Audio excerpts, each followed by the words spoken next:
Hello everyone! Hey! And welcome to Uncut Gaming, Where we don't edit our videos. but we are reviewing Dinosaur Island, Rawr and Right. Exciting times. So we just finished a playthrough of this game, and you can check out the links for the for the first round, the rules overview, and the extended playthrough. Yep. And okay, just so like every other review, let's start with components. Yeah, I like the art. It's really cute, and I don't know. It kind of clicks. Okay, so the first game, from what I remember, Dinosaur Island was very 90s. pretty color-wise, Yeah. but like really 90s, magenta everywhere. Magenta and brown, I think. Yeah, and I liked it because it was stylish and cute, but the art itself was a bit unimpressive to me. And this one, it takes the tackiness a step forward, which I love, but it also adds really, really fun art. Like the buildings, all of the ones I've seen were really pretty, and like I do all of them, so yeah, that counts. I also really like the fact that for the specialists, most of the men are attractive, which board games do that to women all the time. Board games very rarely do that to men. And the fact that the women are attractive and the men are casually attractive and the women are casually attractive, I like that. I think it's an extra touch. That was my main complaint. What was the one with the Greek urns, with the maze? It was also a roll and write. Yeah, I know what you're talking about. It was sold. Yeah. I don't think it was ours. Really? Yeah, I think it Okay. was Leo's. Okay, continue. We reviewed it on the channel. Carnith, I think, something like that. Corinth? Corinth. Yeah. And there was one female character, basically busty, and all the men were ugly. And I was like, what are we in the fucking 80s? So, step up, love it. Okay, great. What do you think about usability, icons? Great. Yeah, I think so too. It could have been a bit bigger, but maybe it's not enough Yeah. coffee. But Sure. it works really nicely. Yeah, so I agree. I think the board for the first game, the board game, meaning, was it was too colorful, and it was making the board hard to read because there were a lot of different background colors for every section of the board, and here they just moved the color up to here. And I do like the paper sheets that it comes with. They're double-sided, so it's, you can use up space in the, because you're getting 2 plays out of every sheet. And yeah, I mean, it's great. The dice are great. I'm not sure how well they can be read from afar, I guess.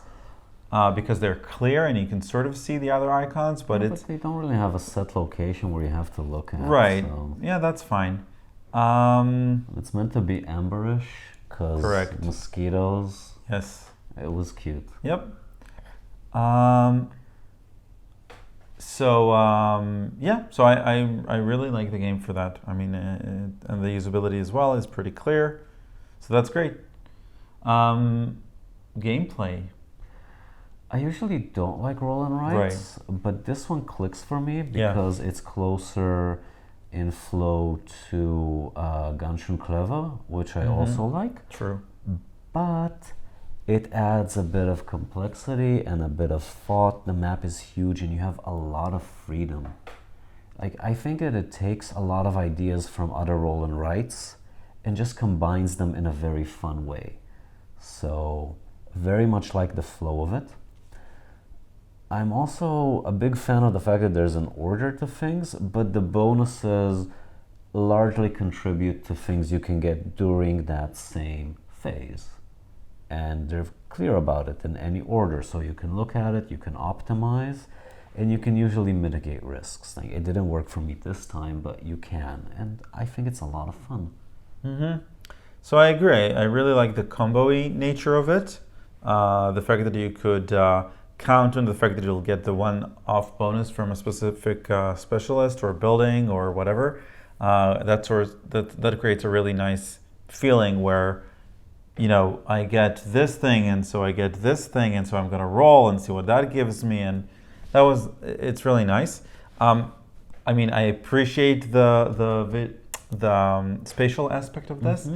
I'm not very good at placing things spatially and planning for them, but there are a bunch of various strategies that you could think about, like because you need to end up on a gate and you want to make sure that you run your tour through as many buildings as you can. So that's really, really cool.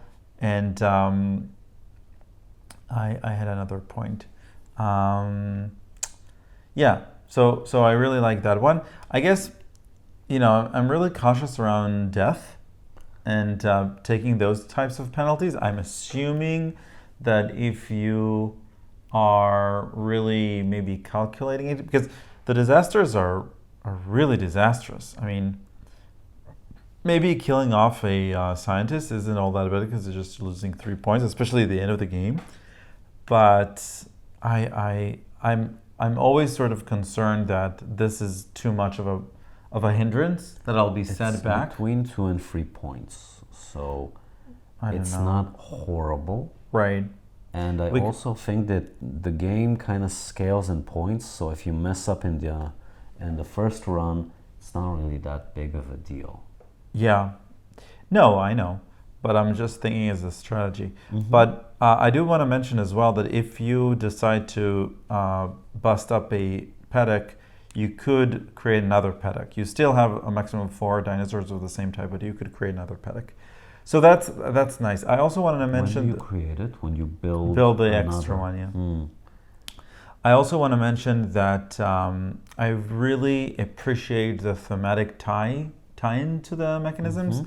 Meaning, merches, well, that gets you a random thing, but rides get you more excitement, and food gets you money, and the fact that the more excitement you have, the more bonuses you get, and running through the park gives you more excitement, so that's thematic as well. So that's a lot of fun. I do want to make a note of the fact that it's sort of easy, and we did this a few times, to forget where you are in the overall round structure, meaning you have to remember, okay, the drafting is in snake order, but then the actions is in turn order, and you have to remember, obviously you need to remember to pass the turn marker around.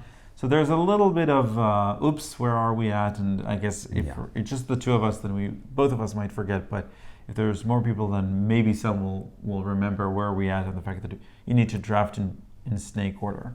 So that's a little bit of a hindrance, but it's not the end of the world. You just need to remember it. Also, when we're filming, we're also thinking about the filming, so we're less focused than when we're actually playing for fun. Yeah. We wouldn't have made that many mistakes if we were playing for fun. So maybe.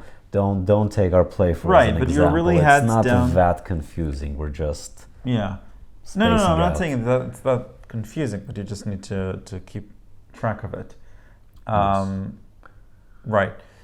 So that's that. Any other things around gameplay before we move on to replayability and recommendations? I just like how things scale. Right. Like, there's a grand finale to the thing. That and missing out on a few points is really not big of a deal. Like, you only get 3 runs, and you could stress out about the exits and marking 3 of them, but you only get access to 3 and 4 points early on. Right. So it doesn't really matter that much. But missing the 10 is a big deal. Yeah. So it like gives you the freedom to not fuss about. Even though you have a very limited number of rounds, making small mistakes isn't punishing. I like that. Okay. I agree. Also like the fact that they give you different things. Like some of them give you different bonuses when you take them versus when you run the tour. So that's also, it helps form a strategy. It's cute. Yeah. Okay. So variability. I do want to mention that there is a bunch of other cards, both for buildings and specialists, and there are expert cards as well. which are, I guess, we could look at them, but they are, I guess, a little bit more Spicy. risk rewardy. So that's good in terms of variability.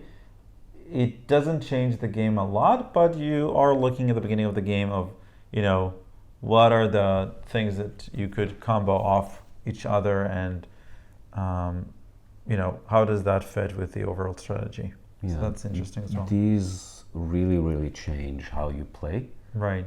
And the combination of the extra specialists also really helps you kind of narrow in on a strategy.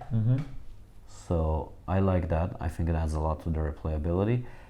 It's still a roll and write, so it's a fairly light game. I think this is the heaviest roll and write we've played, but I wouldn't even put it on a medium category. Yeah. Like it's a light, it's a casual game. It's just heavy for its type. Yeah. I do want to also mention that the game comes with a solo variant as well as another variant, which says that we could draft these cards. So each of us can end up with his own set of buildings and specialists, and so we don't share them. So that's an advanced variant that you could choose as well. I don't know if that matters. I mean, it just matters that you sort of choose what you want, but you just end up with. I mean, the fact that we share these doesn't really matter. I don't care if you take this or this. It's immaterial to me. No, but I can choose the actions and the threat that I put on them based on what I see in your board. So I think that having this information shared kind of adds a bit of strategy as opposed to it being completely separate. Yeah, so that's another thing that you could do. Player interaction here is very minimal, which is not a negative thing, but it is what it is. Yeah.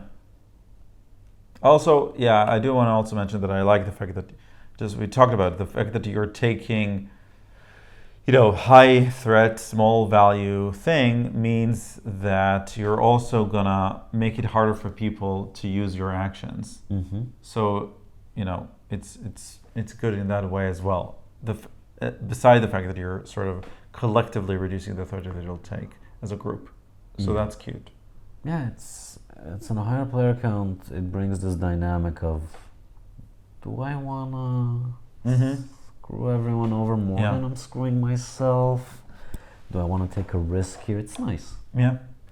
So what do you think about comparing this one to the base game, if you remember? I don't remember much of the base game. I remember that these are general feelings from like half a year ago. I don't remember much. We had a board with squares on it, and we put things on top of it, but the spatial thing had no meaning. You just put things on the spaces, and you could put attractions and dinosaurs, and you still had threat versus security. You didn't run a tour through it, but you still had specialists and buildings. And objectives. I remember really liking the design, but being very unimpressed by the mechanics. Yeah. Like it felt very standard. Maybe it's because it's not a very new game. I think it came out, I don't know, 4 or 5 years ago? Yeah. Dinosaur Island, yeah. It's not that old. Either way, I was a bit unimpressed by the mechanics, but it was an enjoyable experience. This one is a lot more coherent. Like, I feel like a lot of thought was put into the bonuses, the points, the scaling of things. So, despite being completely different games in completely different weight categories, I found this one to be much more enjoyable overall. Yeah, so I think, and I've heard it somewhere, I think that this game surpasses the board game, meaning it does almost everything that the board game does, but in a much more elegant and interesting and sort of puzzly way. So I think, if you enjoy Dinosaur Island, take a look at this, because it doesn't fall in terms of, I think, weight or the value that you're getting from it. If any, this has more of a fun factor because the spatial part is really important and the comboing of stuff is really fun. Again, we haven't tried Dinosaur World. Maybe we'll try in the future. If you also like, just like you said, Genshin Clever and perhaps other roll and ride games, you should definitely consider this one as well. And I would say that it stands on its own. Meaning, if you haven't played or don't even care for roll and rides, I would still say try this because it doesn't have. I mean, a classic roll and ride has you just rolling dice or flipping out cards and then reacting to that, and that's it. Here you have a whole lot of stuff that you're having to deal with. So it's not a classic sort of, let's just draw something nice on a board. It also gives you a bit more control because right. the very it's random element right. isn't as dominant. That's true. Yep. So that's nice. Having more control makes the game feel more board gamey and less. Yeah. In that sense, I want to say that I came to this game with lower expectations, which was good for the game, because I thought, okay, fine, another roll and write, but it's not another roll and write, so that's good. And I can say, in general, I think that we're seeing, I don't remember exactly which games, but we're seeing more. Like Hadrian's Wall. We are seeing more heavy roll and writes, meaning using the writing of stuff as just another mechanism to build interesting games, and just gateway games or easier or smaller games or board games. 4 times the space and used Baron Spark style tiles. Exactly. That's what you're trying to say. Yeah. And I like that. I mean, looking at drawing stuff as more than just a niche kind of thing. So that's good as well. So definitely recommended and a fun surprise. I think. Yeah, we had a lot of fun with this one and we're keeping it for sure. Yeah. All right, so we hope you enjoyed this video and review. Again, links down below for the playthrough. And we'll see you next time. Bye. Bye.